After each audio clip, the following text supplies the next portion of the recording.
అలాగే ఈ ప్రభుత్వంలో ఈ 14 నెలల్లోనే 10 ఎకరాలు కేటాయించి యునామి మెడికల్ కాలేజ్ ఏదైతే ఉందో దానికి కూడా ప్రతిపాదనలు వచ్చినాయి. ఈ రోజు గవర్నమెంట్ నుంచి కూడా ఆర్డర్ రావడం జరిగింది.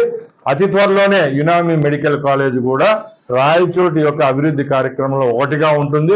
రాబోయే కాలంలో రాయచోటి నియోజకవర్గానికి కూడా ఇది ఒక గర్వకారణంగా చెప్పుకుంటున్నా.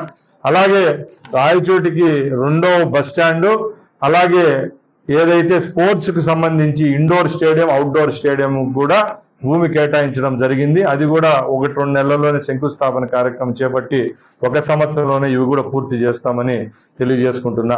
ఇవన్నీ రాయచోటికి సంబంధించిన అభివృద్ధి కార్యక్రమాల్లో ఒక భాగంగా మేము చెప్తా వస్తున్నాం. ముఖ్యంగా ఏదో సంక్షేమం ఇస్తానమని చెప్పి అభివృద్ధిని ఎక్కడా పక్కన పెట్టలేదు. ఈ రోజుకి కూడా ఈ ప్రభుత్వం ఇంత గడ్డు కాలంలో ఉన్నా కూడా NRGS అనుకోండి, లేకుంటే ఈ